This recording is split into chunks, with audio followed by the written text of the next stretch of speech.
Hello all, welcome to BHS education. इस video में हम बात करेंगे यूनिट 6 के बारे में। Unit 6 which is environment and natural resource economics. Okay, मैंने पोल लिया था यूट्यूब पे और अकॉर्डिंग टू दैट पोल 90% लोगों ने ये कहा था कि उनको ये यूनिट वीडियो फॉर्म में चाहिए। So I am trying to summarize the whole unit in a single video, और सब कुछ बहुत ही कॉन्साइज वे में, बहुत ही सिंपल वे में होगा। ठीक है। और जो सबसे इम्पॉर्टेंट चीज़ मैंने नोटिस की है after going through this unit, वो ये है कि मैक्सिमम जो इम्पॉर्टेंट चीज़ें हैं वो हमने PYQs में कवर कर ली हैं। मतलब जो भी क्वेश्चंस बने हैं इम्पॉर्टेंट क्वेश्चन इस यूनिट से, वो हमने PYQs में ऑलरेडी कवर कर लिए हैं, which all it's like concept, जो की कॉन्सेप्ट है सबके, ठीक है, वो हमने ऑलरेडी कवर कर लिए हैं। तो आपको सिर्फ गो थ्रू करना है इस यूनिट को, बहुत ज़्यादा परेशान होने की ज़रूरत नहीं है। कोई भी ऐसा कठिन कॉन्सेप्ट यहाँ पे नहीं है, सब कुछ बहुत ही सिंपल वे में है। बस आपको एक बार ही उसको समझ लेना है। ठीक है। तो ये वीडियो अगर आप एक बार देख लेते हो तो I think this unit is going to be prepared, क्योंकि इसमें कोई भी ऐसा डेटा बेस्ड चीज़ें नहीं है, कुछ टर्मिनोलॉजीज़ हैं। ठीक है, बस उनको ही समझना है आपको बेसिकली। ठीक है, चलिए शुरू करते हैं। शुरू करने से पहले एक और सबसे इम्पॉर्टेंट चीज़ है, प्लीज़ वीडियो देखने के बाद लाइक ज़रूर करें। सब्सक्राइब नहीं किया आपने अभी तक चैनल तो प्लीज़ सब्सक्राइब कर लें और शेयर करें अपने दोस्तों के साथ। ठीक है, क्योंकि यही हमारा मोटिवेशन होता है सीरीज़ को कंटिन्यू करने का, या आपके लिए ज़्यादा से ज़्यादा वीडियोज़ बनाने का। ठीक है, ओके, लेट्स स्टार्ट। तो अगर हम बात करें नेचुरल रिसोर्स और रिसोर्स अकाउंटिंग का, तो सबसे पहले हमें समझना पड़ेगा कि रिसोर्स होता क्या है। रिसोर्स हर वो चीज़ होती है जो ह्यूमन नीड को और ह्यूमन की ज़रूरतों को, इंसानों की नीड को और उसकी ज़रूरतों को सेटिस्फाई करें। ठीक है, उस हर चीज़ को हम क्या बोलते हैं? रिसोर्स बोलते हैं।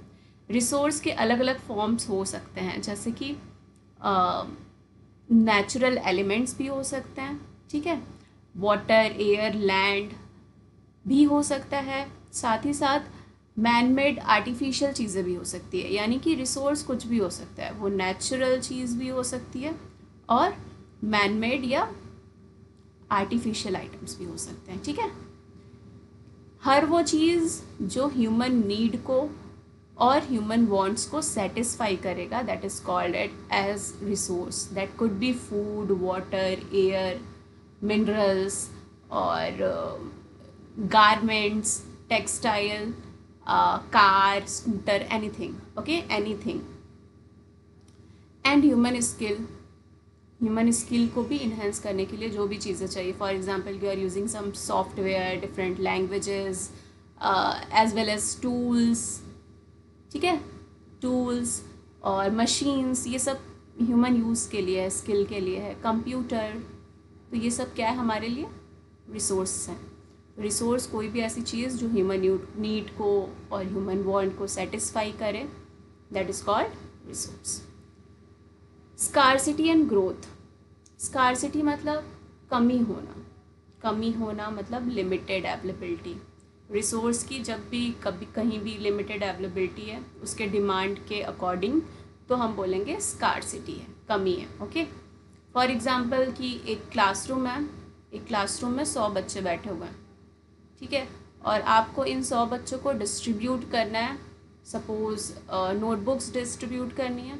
वो नोटबुक जो है वो आपके पास 80 है या 50 है नंबर में, तो वो स्कार्स रिसोर्स है। मतलब वो सारे जो पॉपुलेशन है उसके अकॉर्डिंग वो रिसोर्स उसको फुलफ़िल नहीं कर सकता, उनकी ज़रूरतों को पूरा नहीं कर सकता है, सबकी ज़रूरतों को पूरा नहीं कर सकता जो भी यहाँ पे लोग हैं। सो दैट रिसोर्स है तो ज़रूर है, it is present, but that is not present in a satisfactory amount. So हम उसको क्या बोलेंगे? Scarcity. Growth, related to the increasing demand of growth resource due to population growth, industrialization and development। तो scarcity की क्यों हो रहा है? क्योंकि ह्यूमन पॉपुलेशन बढ़ रहा है। ठीक है, ह्यूमन पॉपुलेशन के अकॉर्डिंग डिमांड बढ़ रही है। ठीक है, ह्यूमन पॉपुलेशन बढ़ेगा तो पॉपुलेशन की ज़रूरतें भी बढ़ेंगी, ज़रूरतें बढ़ेंगी तो डिमांड बढ़ेगा, डिमांड बढ़ेगा तो हमें सप्लाई चेन बढ़ानी पड़ती है। तो सप्लाई चेन जब भी आप बढ़ाओगे, ज़्यादा से ज़्यादा गुड प्रोड्यूस करोगे, तो उसके लिए हमें क्या चाहिए होता है, रिसोर्स चाहिए होता है। ठीक है, रॉ मटेरियल्स चाहिए। फॉर एग्जांपल कपड़ों की डिमांड है तो आपको रॉ मटेरियल्स चाहिए कपड़े बनाने के लिए, तभी तो आप सप्लाई बढ़ा पाओगे। ठीक है, अगला पॉइंट है नेचुरल रिसोर्स अकाउंटिंग, NRA। ठीक है, नेचुरल रिसोर्स अकाउंटिंग ये एक मेथड है, तरीका है, use to measure and record the value and usages of natural resources in economic terms. For example कि आप हमें पता है कि गारमेंट और टेक्सटाइल इंडस्ट्री में क्या होता है, वाटर का यूज़ किया जाता है। ठीक है, वाटर का यूज़ किया जाता है टेक्सटाइल इंडस्ट्री में, तो वाटर एज अ रिसोर्स वहाँ पे यूज़ किया जा रहा है। कितना गारमेंट जनरेट करने के लिए कितना वाटर चाहिए, और उस वाटर की वाटर सपोज जो वाटर सप्लाई आ रही है, if they will charge amount of that water, तो पर लीटर ऑफ वाटर की कॉस्टिंग क्या होगी। मतलब कोई भी नेचुरल रिसोर्स को एक इकोनॉमिक टर्म्स में रिप्रेजेंट करना। ठीक है, that is called natural resource accounting. ये एक मेथड है, एक तरीका है जिससे एक वैल्यू दिया जाता है किसको, नेचुरल रिसोर्स को इन इकोनॉमिक टर्म्स। ठीक है, वैल्यू दिया जाता है नेचुरल रिसोर्स को इकोनॉमिक टर्म्स में, यानी कि मॉनेटरी टर्म्स में।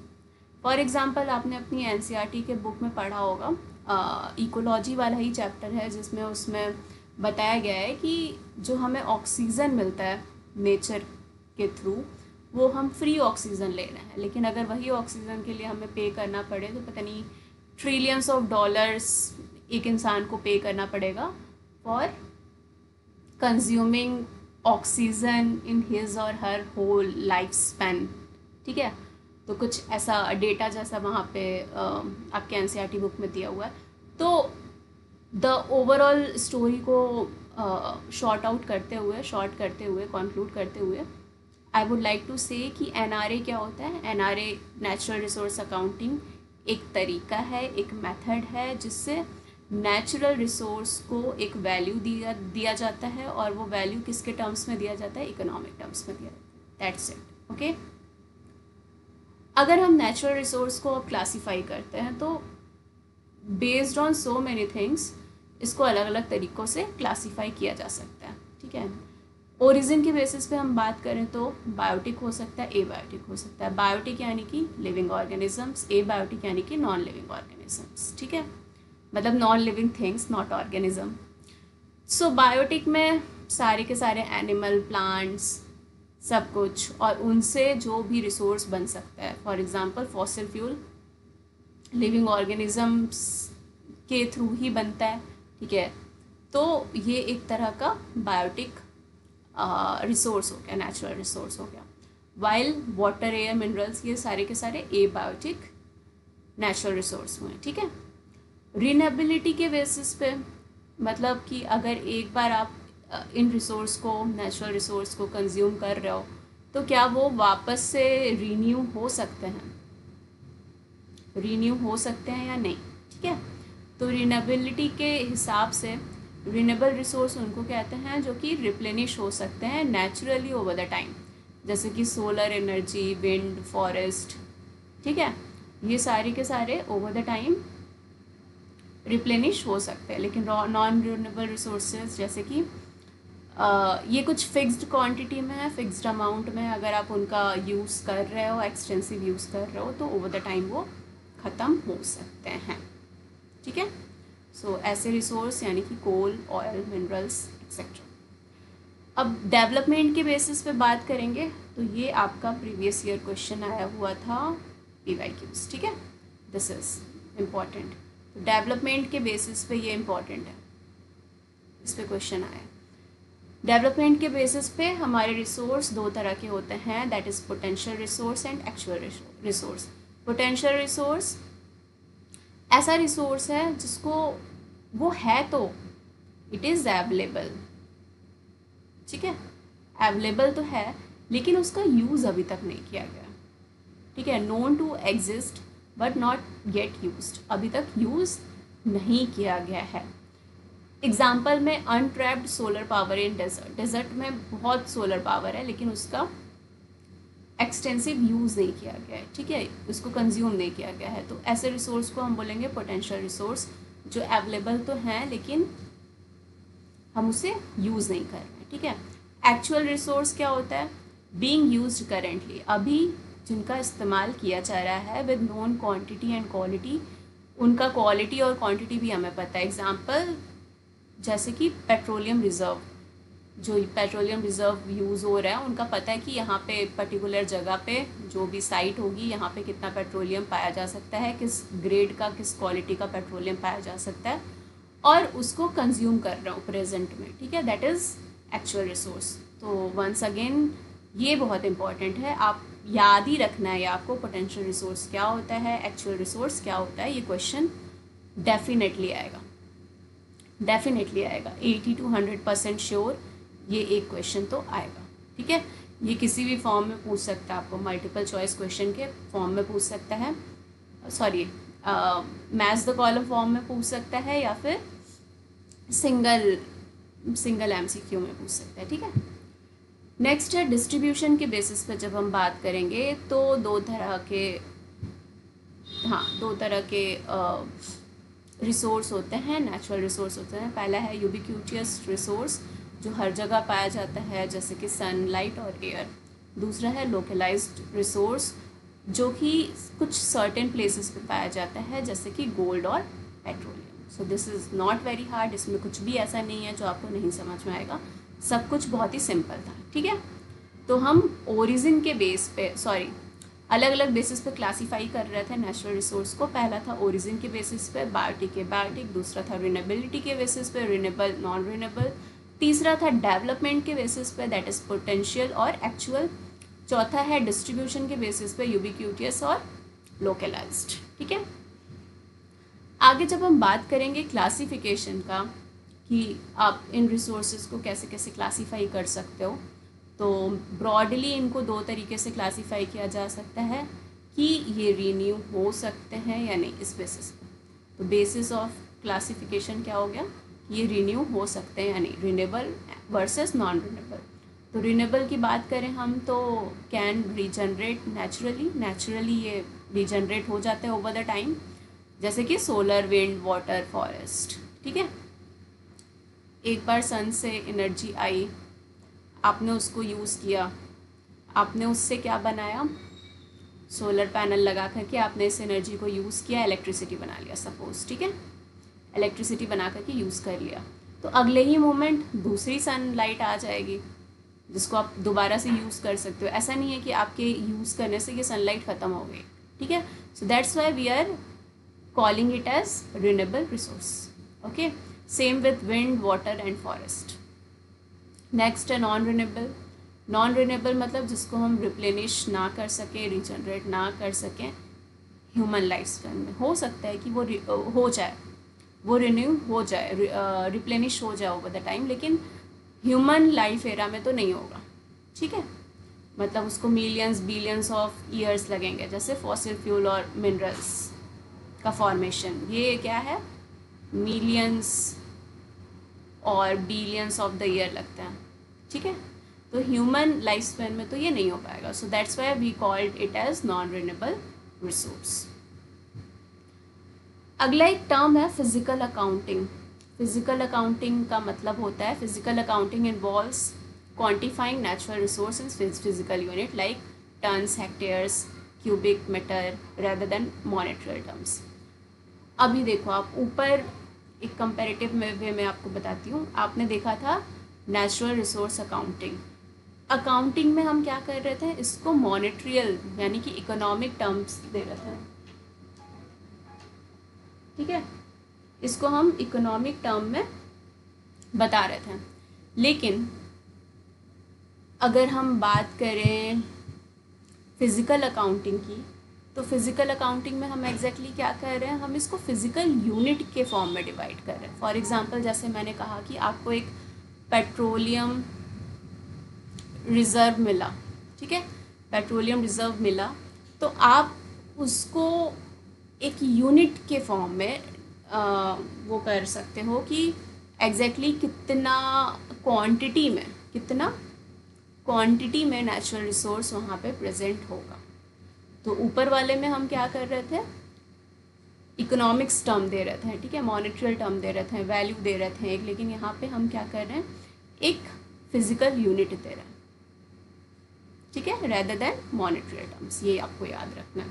बेसिक प्रिंसिपल क्या है इसका, measurement of stock and flow of natural resources, की कितना नेचुरल रिसोर्स वहाँ पे पाया जा रहा है, ठीक है, किस तरह का उसका फ्लो है, ये सारी चीज़ों के लिए। हेल्प ट्रैक रिसोर्स डिप्लेशन और रिजनरेशन, अगर हम उसको एक फिजिकल यूनिट देंगे तो हम पता कर सकते हैं कि कितना यूज़ हो रहा है और कितना रिजनरेट हो रहा है ओवर द टाइम, ठीक है। एम्फसाइजेस सस्टेनेबिलिटी और कंजर्वेशन, अब जब हमें यूनिट पता होगी कि इतना अमाउंट है, इतना ख़त्म हो रहा है या इतना रिप्लेनिश हो रहा है, तभी तो हम सस्टेनेबिलिटी और कंजर्वेशन की बात कर पाएंगे। अगर हमें अमाउंट ही नहीं पता होगा तो हम कैसे कर सकते हैं, ठीक है।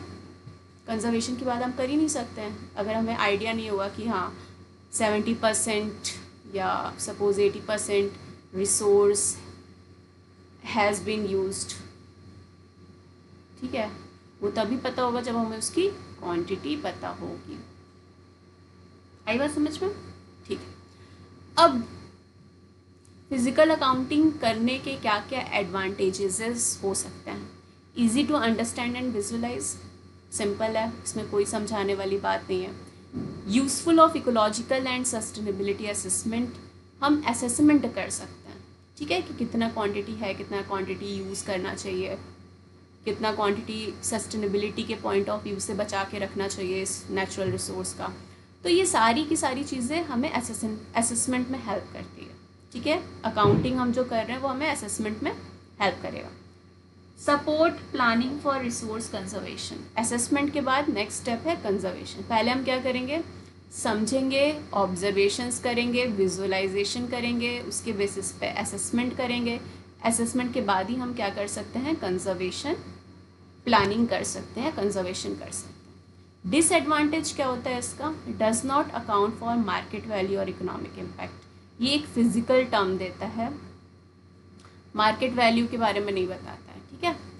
May not fully reflect the importance of resource in decision making, तो ये शायद इन टर्म्स ऑफ मनी मॉनेट्रियल ये बहुत ज़्यादा इम्पोर्टेंस नहीं प्ले करता है डिसीजन मेकिंग में, ठीक है। अगला नेक्स्ट हमें पढ़ना है जीएनपी और कुछ इनकम मेजरिंग फॉर्म्स के बारे में, ठीक है। तो सबसे पहले हम जानते हैं नेशनल इनकम होता क्या है। नेशनल इनकम की बात करें तो total value of goods and services produced by a country over a period of time. Suppose अगर आप नेशनल इनकम की बात कर रहे हो तो एक टाइम पीरियड सबसे इम्पॉर्टेंट है, ठीक है। टाइम पीरियड सबसे इम्पॉर्टेंट है, क्यों, क्योंकि आप पिछले 1 साल की बात कर रहे हो, पिछले 10 साल की बात कर रहे हो, पिछले 50 साल की बात कर रहे हो, आप कितने ड्यूरेशन की बात कर रहे हो, ये सबसे इम्पॉर्टेंट है। तो सबसे पहली चीज़ क्या है, टाइम पीरियड, ठीक है। तो जनरली कोई भी जो पैरामीटर होता है, कोई भी पैरामीटर होता है जहाँ पे टाइम पीरियड इम्पॉर्टेंट है, ठीक है, तो वो एक ईयर में ही काउंट होता है, ठीक है। तो नेशनल इनकम क्या हुआ, टोटल गुड्स एंड सर्विसेज, जो वैल्यू है टोटल गुड्स और सर्विसेज का उस कंट्री के द्वारा प्रोड्यूस किया गया over a period of 1 year, usually count as 1 year, indicate क्या करता है, इकोनॉमिक परफॉर्मेंस। मतलब 1 साल में, अधिकतर 1 साल में कितना गुड और सर्विसेज किसी कंट्री के द्वारा प्रोड्यूस किया जा रहा है, उस परफॉर्मेंस के बेसिस पे नेशनल इनकम बताया जाता है, ठीक है। 2 तरह से हम इसको मेजर करते हैं, एक होता है जीडीपी, दूसरा होता है जीएनपी। जीडीपी यानी कि ग्रॉस डोमेस्टिक प्रोडक्ट, ये क्वाइट कॉमन है, आप सब लोगों ने सुना होगा जीडीपी का बात, कि जीडीपी देश का इतना घट गया है, इतना गिर रहा है, इतना बढ़ रहा है, ठीक है। सो जीडीपी क्या होता है, जीडीपी होता है total value of good and services produced with in a countries border. एक कोई कंट्री है, सपोज हम इंडिया की बात कर लें, इंडिया में टोटल कितना गुड और सर्विसेज प्रोड्यूस किए जा रहे हैं, ठीक है, उसको हम बोलेंगे जीडीपी ऑफ दिस कंट्री। ये नहीं देखा जाता कि कौन प्रोड्यूस कर रहा है, गवर्नमेंट बॉडी कर रही है, प्राइवेट इंस्टीट्यूशंस कर रहे हैं, ठीक है, या मल्टीनेशनल कंपनीज कर रहे हैं, ये नहीं देख रहे हैं। जस्ट टोटल इस कंट्री के बाउंड्री के अंदर, बॉर्डर्स के अंदर जो भी गुड और सर्विसेज प्रोड्यूस किया जा रहा है उसको हम बोलेंगे ग्रॉस डोमेस्टिक प्रोडक्ट। ओके, अगला है GNP, gross national product. Gross national product यानी कि the total value of good and services produced by citizen and businesses of that country, including income earned abroad and excluding income earned by foreigners in the domestic country। ठीक है, देखो GDP बता रहा था कि country के boundary में जो भी कुछ प्रोड्यूस होगा गुड और सर्विसेज के फॉर्म में, वो जीडीपी ऑफ दैट कंट्री होगा, ठीक है। लेकिन जब हम बात जीएनपी की करते हैं तो जीएनपी का बात हम कर रहे हैं ह्यूमन पर्सपेक्टिव से, ठीक है, कि एक पर्टिकुलर कंट्री के सिटीजन, सपोज इंडियंस कितना गुड और सर्विसेज प्रोड्यूस कर रहे हैं, बिजनेसेस कर रहे हैं, ठीक है, उसको जीएनपी के अंदर काउंट किया जाएगा। Either they are producing within the country और outside of the country, so that is GNP, ठीक है। फॉर एग्जांपल हमारे बहुत एनआरआईज होते हैं जो दूसरे देशों में जा कर के पैसे कमा रहे हैं, या उनके बिजनेस है, या वो वहाँ का गवर्नमेंट जॉब कर रहे हैं दूसरे कंट्रीज़ का, but they are putting the value in Indian economy, ठीक है। तो वो उनका जो कंट्रीब्यूशन होगा, उनका जो सर्विसेज या प्रोडक्ट होगा, वो इंडिया के जीएनपी में काउंट होगा। सिमिलरली इंडिया में जो फॉरेनर्स रह रहे हैं, सपोज कोई बांग्लादेशी, नेपाली, भूटानी, ठीक है, इन कंट्रीज से कोई रह रहा है, तो they are earning and they are carrying this good services thing at their place, at their country, ठीक है। तो हम इनको अपने जीएनपी में काउंट नहीं करेंगे, हम अपने सिटीज़न का वेल्थ, उनका गुड, उनका सर्विसेज, उनके बिजनेसेस को हम जीएनपी में काउंट करेंगे, सिर्फ इंडियन सिटीजन्स का, ठीक है। Either they are living in India और आउटसाइड ऑफ इंडिया। और ऐसे फॉरेनर्स जो इंडिया में रह रहे हैं, इंडिया में कमा रहे हैं, तो उनका माइनस हो जाता है, ठीक है। तो आप डेफिनेशन यहाँ पे बहुत क्लियरली देख सकते हो, इंक्लूडिंग इनकम अर्नड अब्रॉड, बाहर से भी जो इनकम कमाया जा रहा है वो भी इंक्लूड किया जाता है, और एक्सक्लूड किया जाता है income earned by foreigners in the domestic country, ठीक है। ओके, अगर हम बात करें कुछ मेजर की डिफरेंसेस की, यहाँ से क्वेश्चन बन सकता है, जीएनपी से क्वेश्चन बन सकता है, देयर इज़ 50-50 चांस क्वेश्चन आ सकता है, ठीक है। तो बात करें जीडीपी और जीएनपी का, तो सबसे पहले लोकेशन, ये एक नेशनल बॉर्डर के अंदर सीमित है, जो भी कुछ प्रोड्यूस किया जाएगा गुड एंड सर्विसेज के फॉर्म में, वो उस पर्टिकुलर कंट्री के बॉर्डर के अंदर, that is called GDP. GNP में ऐसा नहीं है, वो नेशनल्स पे फोकस करता है, ठीक है, सिटीजन्स पे फोकस करता है, either they are living in the country और outside of the country.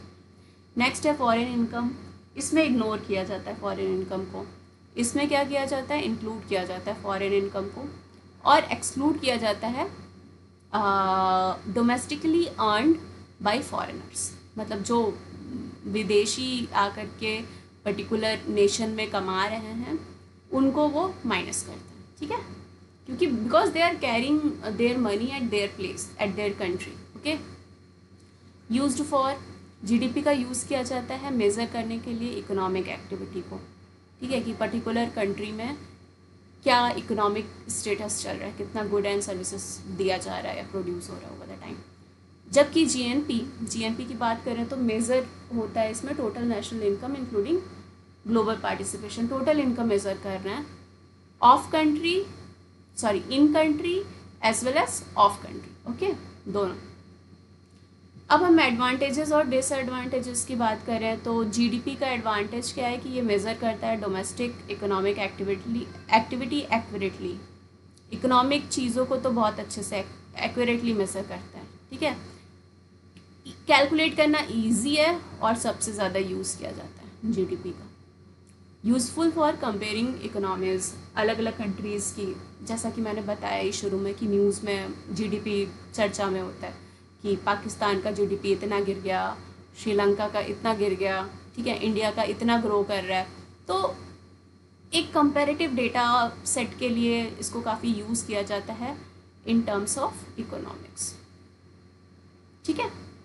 Disadvantage क्या है? डिसएडवांटेज ये है कि does not consider income from abroad, मतलब हमारे फॉरेन नेशनल्स कितना कमा रहे हैं उसका कोई डेटा नहीं देता है। इग्नोर क्या करता है? डिस्ट्रीब्यूशन और इनइक्वालिटी। ये टोटल, फॉर एग्जांपल इंडिया की बात करें तो अंबानीज एंड अडानीज, ठीक है, इनके बिजनेसेस को भी जीडीपी में काउंट किया जाएगा, जीडीपी में काउंट किया जाएगा, क्योंकि वो बिजनेस कहाँ हो रहा है? इंडिया के बाउंड्री के अंदर हो रहा है, ठीक है। लेकिन इसका ये ओवरऑल क्या करेगा? कंट्री के जीडीपी को तो बढ़ा देगा, क्योंकि ये इनका बिजनेस बहुत ब्रॉड स्केल पे है। लेकिन ये किसको इग्नोर कर रहा है कि एक average middle class Indian citizen का कितना कंट्रीब्यूशन है, पुअर इकॉनमी कितनी है, कितनी गरीबी है वहाँ। तो जीडीपी इन चीज़ों को नहीं बताता है, क्योंकि ये एक ओवरऑल फिगर देता है इन टर्म्स ऑफ इकोनॉमिक्स, ठीक है। तो इनइक्वालिटी और डिस्ट्रीब्यूशन नहीं दिखा पाता है, ये इग्नोर करता है। एक्सक्लूड नॉन मार्केट एक्टिविटीज़, जैसे हाउस होल्ड में ladies are working, they are not contributing to GDP but they are working, right. So ये उस चीज़ को कंसीडर नहीं करता है। या फिर छोटे छोटे बिजनेसेस, बहुत माइक्रो लेवल पे बिजनेस होते हैं घर में, सिलाई कढ़ाई, ठीक है, नॉर्मल स्टिचिंग का काम और भी पेंटिंग का काम, तो ये सारी चीज़ें नहीं काउंट हो पाती है, क्योंकि ये house hold small micro businesses में चले जाते हैं, ठीक है। तो जीडीपी में ओवरऑल इनका कोई लुक आफ्टर नहीं होता। नेक्स्ट है इन्वायरमेंटल डिग्रेडेशन। अब ओवरऑल आप क्या कर रहे हो? प्रोडक्शन पे फोकस कर रहे हो, ठीक है। प्रोडक्शन के लिए आपको क्या चाहिए? रिसोर्स चाहिए। रिसोर्स के लिए आप कहीं ना कहीं नेचुरल चीज़ों के ऊपर डिपेंडेंट हो, और नेचर को आप डायरेक्टली इनडायरेक्टली अफेक्ट तो करोगे, ठीक है। तो अफेक्ट करोगे तो जीडीपी तो मान लो बढ़ा दिया। फॉर एग्जांपल डेवलप्ड कंट्रीज़ और डेवलपिंग कंट्रीज़ के बीच में यही तो है कि डेवलप्ड ने अपना जीडीपी बहुत तेज़ी से बढ़ा दिया, but at what consequences? At environmental consequences. तो इन्वायरमेंटल फैक्टर यहाँ काउंट ही नहीं होता, बिल्कुल इग्नोर्ड है, ठीक है। तो this is one of the major drawback of GDP. अब हम जीएनपी की बात करें तो एडवांटेज ये है कि ये total income of a nation citizen show करता है। ये तो बहुत क्लियर हो गया होगा आपको कि हम डेफिनेशन से ही ये बता रहे हैं कि जीडीपी और जीएनपी में क्या डिफरेंस है, ठीक है। तो ये नेशंस के सिटीज़न के इनकम को ये बताता है, ठीक है। ज़्यादा एक्यूरेट है किसी कंट्री के लिए with large foreign investment. For example कोई ऐसी कंट्री है जहाँ पे लोग ज़्यादा बाहर जा चुके हैं, माइग्रेट कर चुके हैं, तो उनका जीडीपी भले ही कम होगा बट जीएनपी ज़्यादा होगा, ठीक है। तो ये उस चीज़ को एक्यूरेटली बताता है कि टोटल कितना फॉरेन इन्वेस्टमेंट है उस कंट्री में। ओके, डिसएडवांटेज क्या है इसका? ये हार्ड होता है कैलकुलेट करना, क्योंकि फॉरेनर्स के इनकम को, एनआरआईज के इनकम्स को ट्रेस करना मुश्किल है, ठीक है। May not reflect domestic economic health accurately. एक ये भी इशू है कि domestically that particular country is how much sufficient to produce और to generate good and services, ठीक है। ये चीज़ नहीं बता सकता है जीएनपी का डेटा। अब इस क्या ज़रूरत पड़ी है हमें जीएनपी, जीडीपी ये सब मेज़र करने की, ठीक है। GDP is useful for understanding how much country is producing internally. GNP इसलिए कि मच इनकम, कितना नेशन दूसरे नेशन से कितना कंट्रीब्यूशन आ रहा है उस पर्टिकुलर कंट्री में। तो बोथ हैव अपने अपने लिमिटेशंस, दोनों के क्या हैं? अपने अपने कमियां हैं, अपनी अपनी कमियां हैं, ठीक है। And should used alone with other indicators, इनको दूसरे इंडिकेटर्स के साथ में यूज़ करना चाहिए, सिर्फ एक डेटा नहीं शो करना चाहिए आइदर ऑफ जीडीपी और जीएनपी, ठीक है।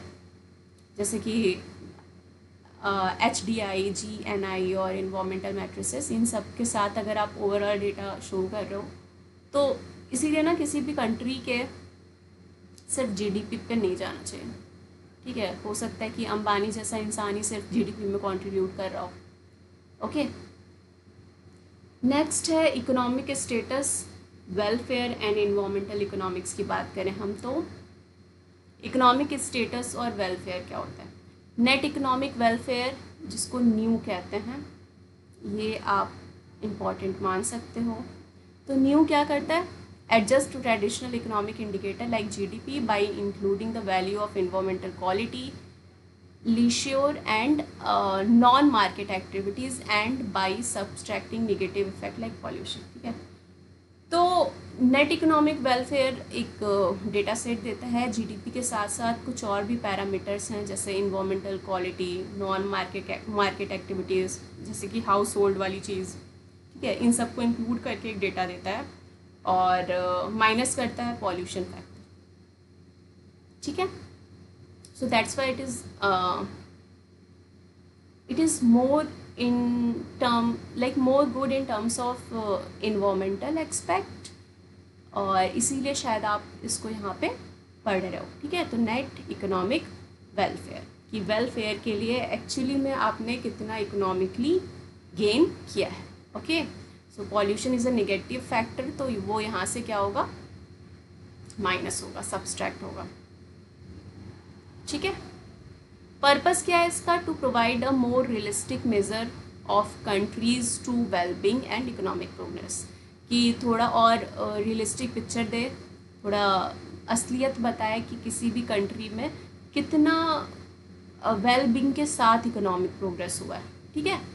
निगेटिव सेंस में नहीं, पॉल्यूशन अगर आपने बहुत ज़्यादा किया है और आपने बहुत पैसे कमा लिए तो that does not make any sense. Ultimately well being के साथ आप इकोनॉमिकली कितना प्रोग्रेस कर रहे हो, that is mindful, that is very important, okay. Next है नेचुरल कैपिटल। नेचुरल कैपिटल यानी कि natural resource, geology, soil, air, water और लिविंग ऑर्गेनिजम्स के रिस्पेक्ट में आपका स्टॉक कैसा है, नेचुरल स्टॉक कैसा है, ठीक है। So that is other thing which is included कि नेचुरल कैपिटल यानी नेचुरल वेल्थ आप बोल सकते हो। एग्जाम्पल कि आपके फॉरेस्ट कितने हैं, नदियाँ आपकी कैसी हैं, मिनरल्स कितना है, बायोडाइवर्सिटी कितना है, तो ये सब कुछ हमारे पास नेचुरल एसेट और होते हैं, ठीक है। इम्पॉर्टेंस क्या है, essential for sustaining life and economic activities. जब भी हम बात सस्टेनेबिलिटी की करते हैं तो ये सारी चीज़ें इंपॉर्टेंट हो जाती है, और गोल यही है कि सस्टेनेबिलिटी के साथ हमें डेवलप होना है। तो all this things are playing a huge role here, okay. Third one is ecological capital, जो कि सिमिलर होता है नेचुरल कैपिटल से, बट ये ज़्यादा एम्फेसाइज करता है, ज़्यादा फोकस करता है किस पे, इकोसिस्टम के रोल पे, प्रोवाइडिंग सर्विसेज की इकोसिस्टम क्या क्या सर्विसेज प्रोवाइड कर रही हैं, ठीक है। फॉर एग्जांपल इको टूरिज़्म का एक नया फॉर्म है। आपके पास जितना इकोलॉजिकल रिच एरिया होगा, आपके कंट्री के पास जितना नेचुरल वेल्थ होगा, उतना इको टूरिज़्म वो कंट्री सपोर्ट कर सकता है, ठीक है। तो ये कुछ एक्सपेक्ट हैं जहाँ पे नेचर और इकोनॉमिक्स को साथ लेकर आया गया है और सस्टेनेबल डेवलपमेंट की बात करी गई है, ठीक है। Example clean air from forest, pollination by बीज, वाटर प्यूरिफिकेशन, वेटलैंड, तो ये सब कुछ इकोलॉजिकल कैपिटल्स हैं। इनका रोल क्या है कि ये इन्वायरमेंट को और इकोनॉमी को दोनों को सपोर्ट करते हैं in the form of providing ecosystem services, ठीक है। पर्पस ऑफ इन्वायरमेंटल इकोनॉमिक्स का पर्पस क्या है, ये इकोनॉमिक्स का ब्रांच है जो स्टडी करता है relationship between environment and economy. ये तो क्लियर हो गया, ये तो मैंने बता दिया कि इन्वायरमेंट और इकोनॉमी को लिंक करना है बेसिकली। एम क्या है, नेचुरल रिसोर्स को इम्पोर्टेंस देना, क्योंकि डेवलपमेंट के चक्कर में नेचर को लोग इग्नोर कर रहे हैं over the time to so many years. बहुत सालों से क्या हो रहा है कि नेचर को इग्नोर किया जा रहा है ओवर डेवलपमेंट, ठीक है। लेकिन ऐसा नहीं होना चाहिए। And account for the environmental cost help करता है, क्या हेल्प करता है? इन्वायरमेंटल इकोनॉमिक्स हेल्प करता है to design policies to reduce pollution, ऐसे पॉलिसीज़ बनाने में जो पॉल्यूशन को कम कर सके और सस्टेनेबिलिटी को प्रमोट कर सके। फोकस करता है इफ़िशिएंट और equitable use of natural resources. ऐसा नहीं है कि all the natural resources are only available for rich people, ऐसा नहीं होना चाहिए। उसका क्या होना चाहिए? इक्वल डिस्ट्रीब्यूशन होना चाहिए। जैसे कि आप कुछ न्यूज़ रिपोर्टर्स, अगर आपने न्यूज़ वगैरह देखी होगी तो आपने देखा होगा कि बहुत सारे डंप यार्ड साइट हैं, स्पेशली दिल्ली, मुंबई जैसे बड़े शहरों में, मेट्रोपॉलिटन सिटीज़ में, जहाँ पे डंपिंग यार्ड के आसपास जो पॉपुलेशन रहती है वो बहुत ही बुरी स्थिति में रहती है, ठीक है।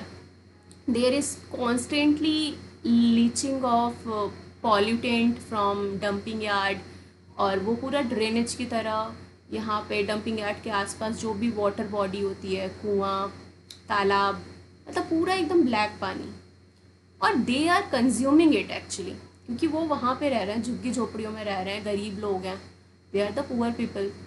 तो ये क्या दिखाता है? ये दिखाता है। और वही हमारे कंट्री में दूसरे साइड में बहुत मुंबई में ही देयर इज़ अ डिवीज़न कि आपको पूरा एकदम ग्लैमर की दुनिया अलग दिखेगी, और बस्ती, झुग्गी झोपड़ी, पूरा slum, largest slum of India is there, ठीक है। तो इतना ज़्यादा डिफरेंस नहीं होना चाहिए। क्या होना चाहिए कि नेचुरल रिसोर्स जो भी है वो सबके लिए होना चाहिए, इक्विटेबल होना चाहिए, ठीक है।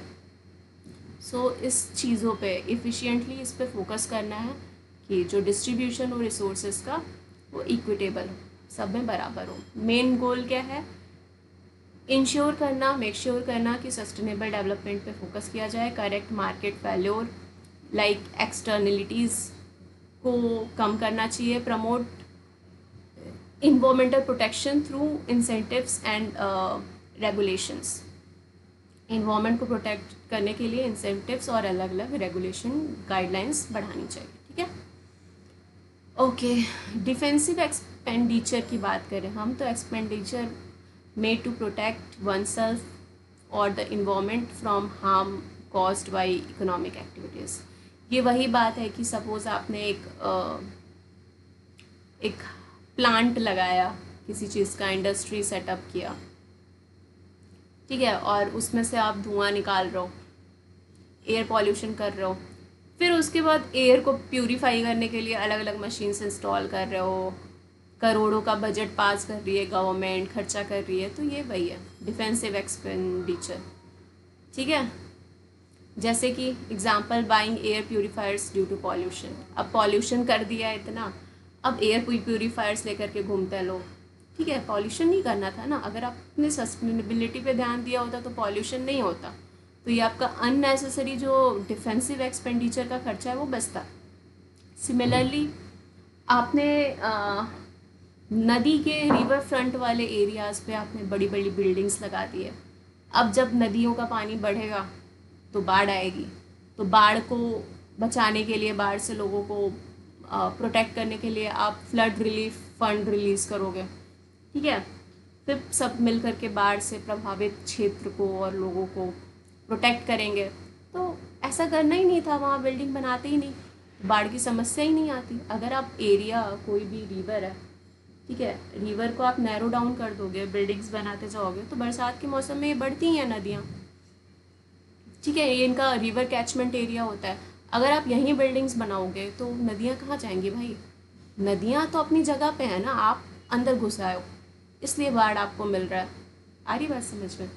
तो हमें, अगर हम सस्टेनेबिलिटी पे ध्यान देंगे, सस्टेनेबिलिटी पे फोकस करेंगे, तो हमें डिफेंसिव एक्सपेंडिचर खर्चा नहीं करना होगा in terms of anything, monetary, non monetary. ठीक है। Health care cost from pollution related illness. अब दिल्ली में आप हमेशा वो ऑटम वाले सीज़न में आप देखते हो कि देर इज़ लाइक इतना ज़्यादा पॉल्यूशन, एयर पॉल्यूशन, ठीक है। इतना ज़्यादा एयर पॉल्यूशन के कॉन्सिक्वेंसेस होते हैं, लोग बीमार पड़ते हैं, बच्चे बूढ़े सबको, और अलग तरह का हेल्थ केयर, मतलब हेल्थ केयर से गुजरना पड़ता है। अगर वो पॉल्यूशन होता ही नहीं तो फिर ये पूरा कॉस्ट कटिंग होता है ना यहाँ पे। तो ये सब क्या है, डिफेंसिव एक्सपेंडिचर के एग्जांपल्स हैं, जो कि ह्यूमन अप्रोच्ड है, मतलब ह्यूमन के थ्रू ही लाया गया है, एक तरह का आर्टिफिशियल है। पहले हम प्रॉब्लम जनरेट करते हैं, फिर हम उस प्रॉब्लम को सॉल्व करने के लिए अलग अलग तरह के फंड्स रिलीज करते हैं। So don't know where we are going exactly. अगर हम क्लासीफाई करें डिफेंसिव एक्सपेंडिचर को, तो दो तरह से कर सकते हैं, एक प्राइवेट डिफेंसिव एक्सपेंडिचर और दूसरा है पब्लिक। ठीक है, प्राइवेट जो कि लोगों के द्वारा खुद ही किया जाता है। पहले आप अपना पानी गंदा करो, फिर उस पानी को क्लीन करने के लिए, हवा को क्लीन करने के लिए आप मास्क यूज़ कर रहे हो, एयर प्योरीफायर यूज़ कर रहे हो, वाटर को क्लीन करने के लिए आप वाटर फिल्टर्स यूज़ कर रहे हो। ठीक है, तो ये आपको खुद ही करना पड़ता है अपने लेवल पे। तो this is private defensive expenditure. Public में ब्रॉड लेवल पे हो रहा है, नदियाँ ख़राब कर दी, बर्बाद कर दिया, पॉल्यूशन कर दिया। अब वेस्ट वाटर ट्रीटमेंट प्लांट्स किए लगाए जा रहे हैं उनको प्रोटेक्ट करने के लिए। ठीक है, ग्रीन जोन्स बनाए जा रहे हैं। So this are the few example of public defensive expenditure. जो की पॉइंट है वो यहाँ पे यही है कि डिफेंसिव एक्सपेंडिचर ये दिखाता है, ये दर्शाता है कि इन्वायरमेंट डैमेज है और आपको उस पर एक्स्ट्रा खर्च करने की ज़रूरत पड़ रही है उस डैमेज से निपटने के लिए। ठीक है, और ये सब यही दिखाता है कि हमारी इन्वायरमेंटल क्वालिटीज़ ख़राब है। यानी कि अगर आपका डिफेंसिव एक्सपेंडिचर किसी भी कंट्री का ज़्यादा होगा, ठीक है, कंट्री का डिफेंसिव एक्सपेंडिचर ज़्यादा होगा, इट मीन्स कि वहाँ पे इन्वायरमेंट की क्वालिटी उतनी ही ख़राब है। आ रही बात समझ में? तो ये जो है इम्पॉर्टेंट की पॉइंट है आपका नोट करने वाला, इसको याद रखना। ओके, तो यहाँ पे न्यू का मतलब आपको पता है कि जीडीपी एडजस्ट करता है सोशल और इन्वायरमेंटल कॉस्ट और बेनिफिट के साथ। नेचुरल कैपिटल, हमें पता है कि नेचुरल कैपिटल क्या क्या होता है। Ecological capital, defensive expenditure. Okay, तो ये सारी चीज़ें किस लिए हैं? इकोनॉमिक स्टेटस, वेलफेयर और इन्वायरमेंटल इकोनॉमिक्स, मतलब सबको साथ में इंटीग्रेट करने के लिए सारी चीज़ें हैं। नेक्स्ट हम बात करेंगे एक्सटर्नलिटीज़ पे। इस पे क्वेश्चन आया हुआ है, again it is very important. Externalities, cost benefit analysis और ईपीआर। एक्सटर्नलिटीज़ की बात करें तो they are unintended side effects, positive और negative, of economic activities that affect the third party who are not directly involved in the activity। Okay, देखिए simply क्या है कि सपोज यहाँ पे दो लोग हैं, ठीक है, दो लोग हैं, ये आपस में मज़े कर रहे हैं, पटाखे छोड़ रहे हैं, क्रैकर्स, पटाखे छोड़ रहे हैं, ठीक है। और ये जिस जगह पे पटाखे छोड़ रहे हैं वहाँ पे 10, 15, 20 लोग और हैं उस जगह पे, जिन्होंने कुछ किया नहीं है, इन्होंने किया है, एक्चुअली में इन दोनों ने किया है। ठीक है, पटाखे छोड़े हैं, तो जो भी उसके हार्मफुल गैसेस निकले हैं, पॉइजनस गैसेस निकले हैं, ये इनहेल कर रहे हैं। इनके साथ साथ ये 15-20 लोग जो यहाँ पे वो भी इनहेल कर रहे हैं। इस चीज़ को बोलते हैं हम एक्सटर्नलिटीज़। एक्सटर्नलिटीज़ यानी कि ये जो पॉपुलेशन है, इसका क्रैकर्स फोड़ने में या हार्मफुल गैसेस रिलीज़ करवाने में कोई डायरेक्टली रोल नहीं इन्होंने प्ले किया। ठीक है, कोई डायरेक्टली रोल नहीं है। रोल किसका है? इन दोनों का है। लेकिन फिर भी ये 15-20 लोग इनडायरेक्टली, अनइंटेंशनली, इनका कोई भी इंटेंशन नहीं है उस पॉल्यूशन के एक्सपोज्ड में जाने का, रहने का। ठीक है, लेकिन फिर भी इनको सफ़र करना पड़ रहा है। So this is called externalities.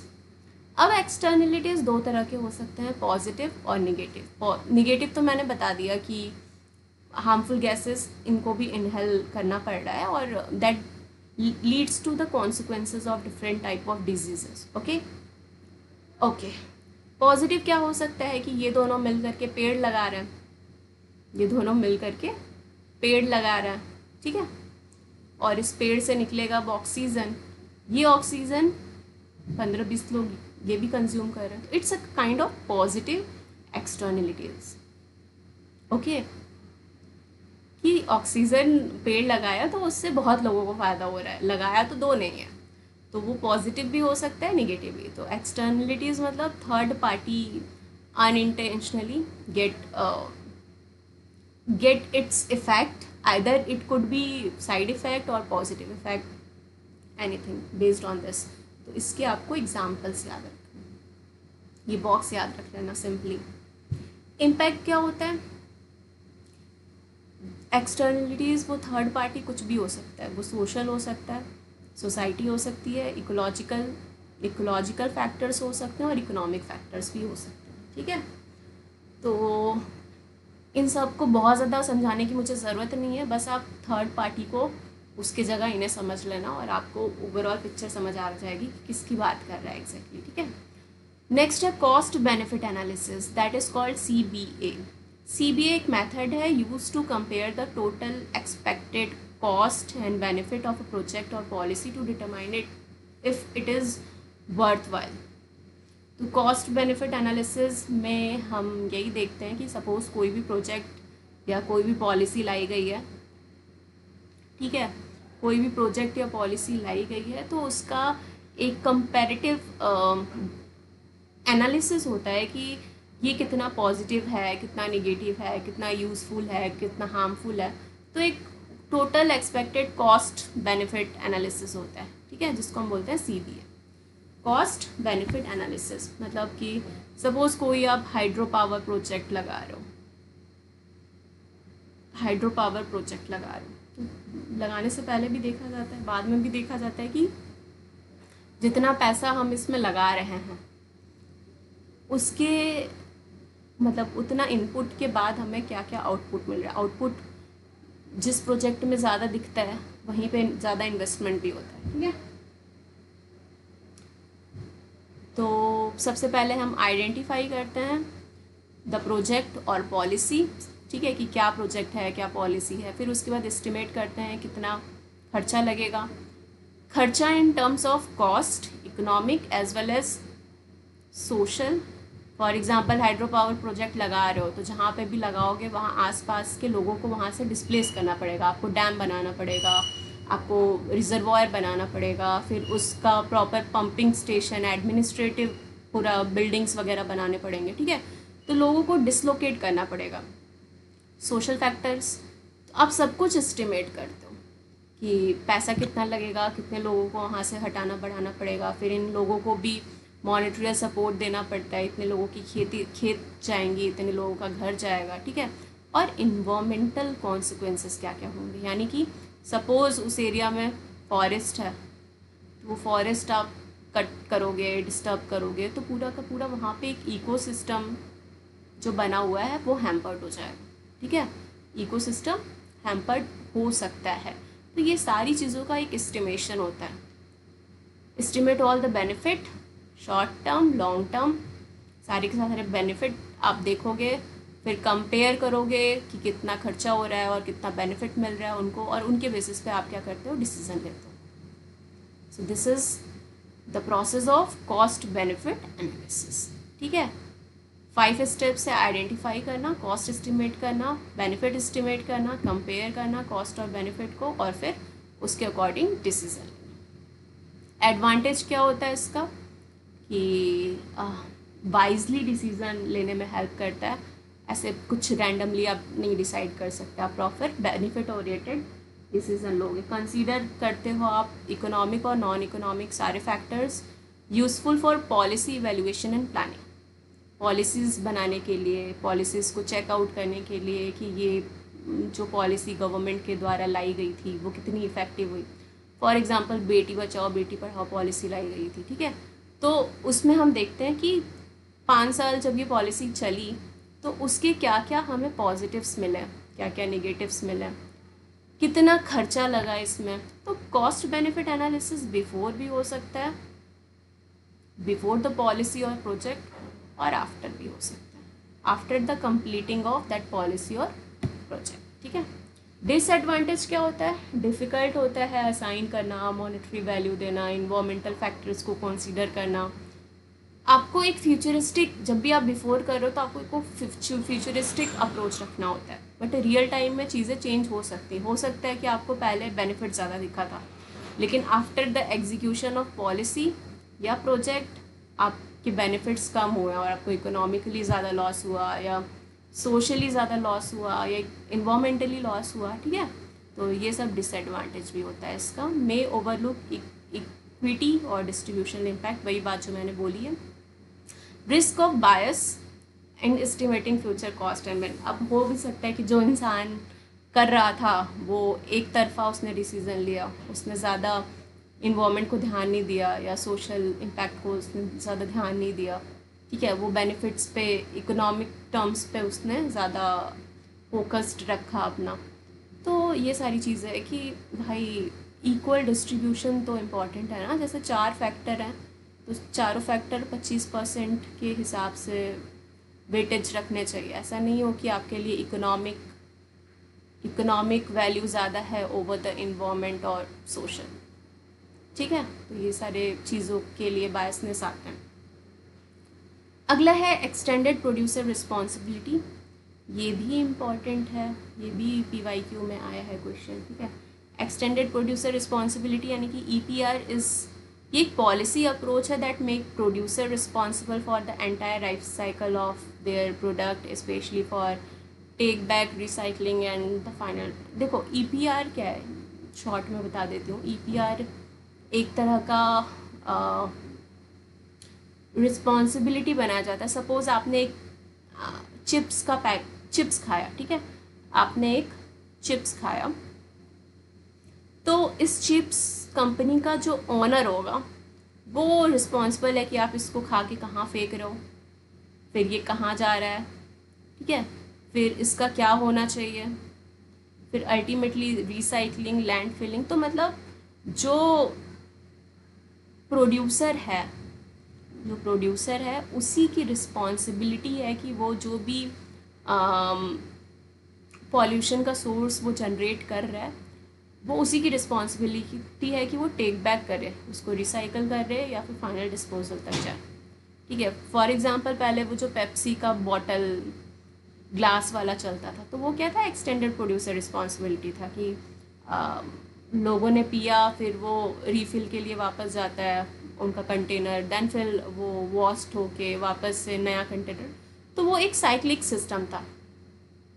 ठीक है। लेकिन अभी क्या होता है कि आपने चिप्स खाया, चिप्स खा के पैकेट कहीं भी फेंक दिया, वो समुंदर में जा रहा है, इधर जा रहा है, चिप्स के मालिक को कोई फ़र्क नहीं है। सो EPR is for extended producer responsibility, कि जो प्रोड्यूसर है वही, उसकी रिस्पॉन्सिबिलिटी सिर्फ प्रोडक्शन तक ही नहीं ख़त्म हो जाती है कि प्रोडक्शन किया, सप्लाई किया, काम ख़त्म नहीं। उसके बाद जो वेस्ट जनरेट हो रहा है उसके डिस्पोजल तक की रिस्पॉन्सिबिलिटी है उसकी। ठीक है। Example, electronic manufacturer managing waste collection. जैसे आपने देखा होगा कि फॉर एग्जांपल आपका कोई बल्ब या CFL ख़राब हो गया, तो आप उसको दे के आते हो इलेक्ट्रॉनिक्स की शॉप पे जहाँ से आपने उसको लिया था, फिर वो, तो that is a kind of extended producer responsibility. ठीक है। Plastic packaging company is required to recycle % of their materials. जो भी वेस्ट जा रहा है उसको आप रिसाइकल करो उनके परसेंटेज का।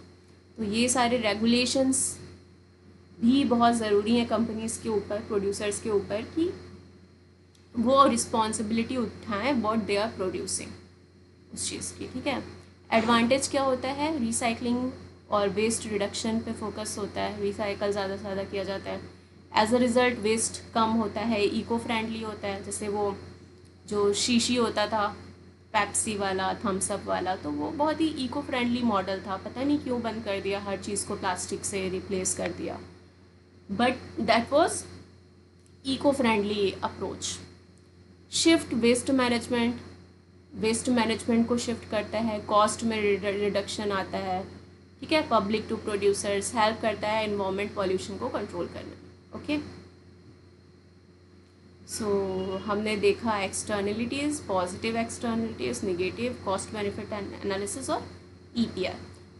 आपको हर चीज़ का एक आइडिया होना चाहिए। इसमें कोई भी ऐसा डेटा सेट वाली चीज़ नहीं है कि आपको एकदम रटना ही रटना है, याद करना है, ठीक है, ऐसा कुछ नहीं है। बस आपको चीज़ें पता होनी चाहिए सो दैट आप वहाँ पे अपना सही आंसर टिक कर पाओ, कंपैरेटिव एनालिसिस करके, अपना कॉमन सेंस यूज़ करके, ठीक है। कोई मतलब बिल्कुल भी परेशान होने की ज़रूरत नहीं है, ये सब जस्ट नॉलेज की चीज़ें हैं, पता होना चाहिए आपको, दैट्स इट। ओके, नेक्स्ट हम बात करेंगे natural capital and it's regeneration का, ठीक है। नेचुरल कैपिटल क्या होता है हमने बताया, हमें पता है अब नेचुरल कैपिटल क्या होता है। Refers to world stock of natural asset. Stock किसका? नेचुरल एसेट्स का, जैसे कि air, water, soil, biodiversity, ecosystem, ये सारे क्या है हमारे नेचुरल कैपिटल है that provide human with essential good and services. अगर आप हर चीज़ जो आप कंज्यूम कर रहे हो उसके रूट पे जाओगे, ठीक है, तो आपको पता चलेगा कि हर चीज़ हमें नेचर से ही मिली है। तो ये हमारे क्या है? नेचुरल रिसोर्स है, ठीक है। अब जब आप इस नेचुरल रिसोर्स की बात करो तो इनको इन कैटेगरीज में बांटा गया है, renewable natural resource, non renewable और इकोसिस्टम सर्विसेज। ये दोनों हमने देख लिए, ठीक है, ये दोनों हमने देख लिए कि क्या रिन्यूएबल होता है, क्या नॉन रिन्यूएबल होता है। अब हम बात करते हैं सर्विसेज का, कि कुछ सर्विसेज भी हैं जो हमें इकोसिस्टम देता है।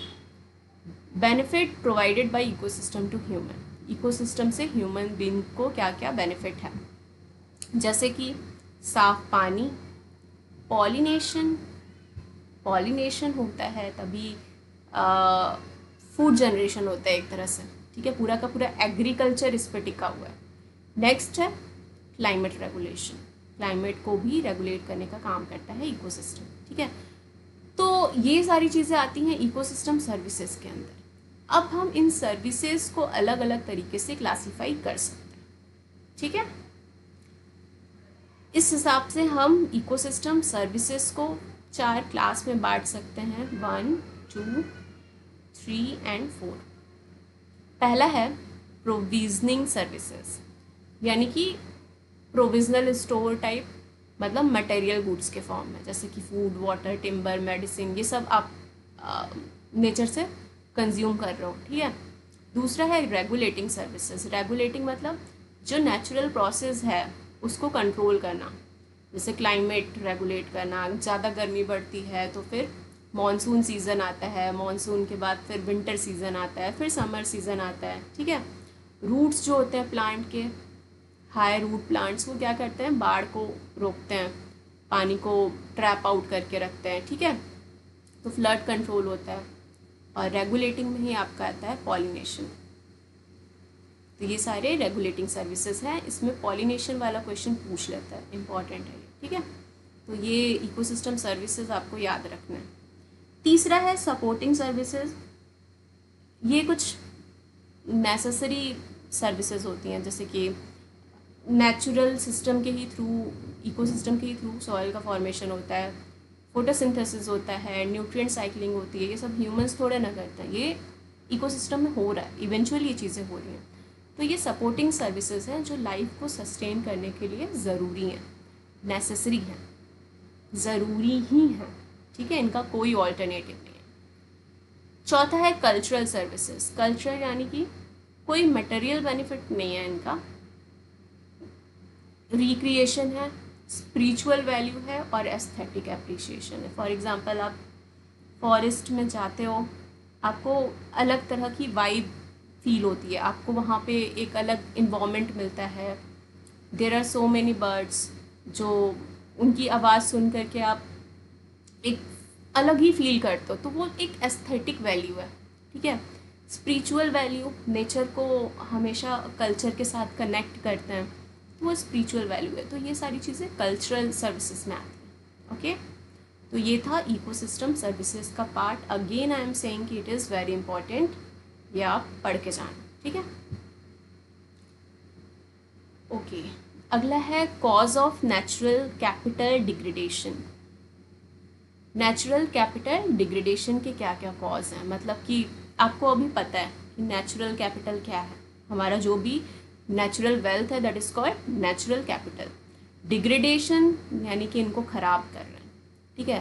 तो ये सारे कुछ कुछ फैक्टर्स हैं, जैसे acid deposition, air pollution, deforestation, loss of biodiversity, CO2 emission. ये सारी चीज़ें हैं जो हमारे नेचुरल कैपिटल को ख़राब कर रही है, ठीक है। इकोलॉजिकल फुटप्रिंट क्या होता है? Ecological footprint a measure of how much natural resource human use compare to what earth can regenerate. जैसे कि पहले के ज़माने में कहा जाता था कि अगर आप, समुद्र है, सी है, यहाँ पे अनलिमिटेड फिशेस हैं, अनलिमिटेड फिशेस हैं, ठीक है। But over the time because of industrialisation and over harvesting क्या हुआ कि इतनी ज़्यादा लोग फिश हार्वेस्ट करने लग गए, फिशिंग करने लग गए कि फिशेस की स्पीशीज़ रेयर होने लगी। जो कॉमन स्पीशीज़ पाई जाती थी समुंदर में वो वहाँ पे रेयर हो गई, उनका पॉपुलेशन इतना शार्पली घट गया, ठीक है। और हमने इकोलॉजी में कॉन्सेप्ट पढ़ा था कैरिंग कैपेसिटी का, कैरिंग कैपेसिटी का एक कॉन्सेप्ट पढ़ा था इकोलॉजी में, ठीक है। तो अगर कोई भी चीज़ आप कैरिंग कैपेसिटी से ज़्यादा नेचर से ले रहे हो तो वो चीज़ ओवर द टाइम क्या हो जाएगी, डिक्लाइन हो जाएगी, डिप्राइव हो जाएगी, ख़त्म हो जाएगी, फिनिश हो जाएगी, ठीक है। तो हमें कंजप्शन ऐसा नहीं है कि आप नेचर से मत करो, हम नेचर से ही कंज्यूम करेंगे अपने resources in anything, in form of anything. But हमें ये ध्यान रखना है कि नेचर की एक कैपेसिटी है, कितना वो रीजनरेट कर सकता है, उस कैपेसिटी से कम ही चीज़ें यूटिलाइज करनी है वहाँ से, that is called carrying capacity. तो इकोलॉजिकल फुटप्रिंट यही बताता है कि आप नेचुरल रिसोर्सेज को कितना कंज्यूम कर रहे हो अर्थ से, ठीक है, over what earth can regenerate. एक और आई गेस NCERT में ही या कुछ तो ऐसे कहीं तो एक डायग्राम है कि US के लोगों का जैसा लाइफस्टाइल है, ठीक है, उस हिसाब से US को अर्थ रिसोर्सेज के फॉर्म में अगर हम देखें तो उसको 3 पृथ्वी चाहिए अपने रिसोर्स को फुलफ़िल करने के लिए, अपने नीड को फुलफ़िल करने के लिए। इस तरह का उनका लाइफस्टाइल है। तो अपना लाइफस्टाइल आप कैसा कर रहे हो, कि आप कितना रिसोर्स यूज़ कर रहे हो, और उस बेसिस पर डिसाइड किया जाता है इकोलॉजिकल फुटप्रिंट।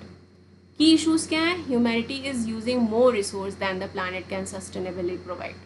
मतलब वही कैरिंग कैपेसिटी वाली बात कि सस्टेनेबिलिटी के साथ जो प्लानट प्रोवाइड कर सकता है उससे ज़्यादा ह्यूमंस यूज़ कर रहे हैं, ठीक है, जिससे क्या हो रहा है, रिसोर्स डिप्लीशन हो रहा है, रिसोर्स बहुत तेज़ी से घट रहा है और इन्वायरमेंटल स्ट्रेस बढ़ रहा है।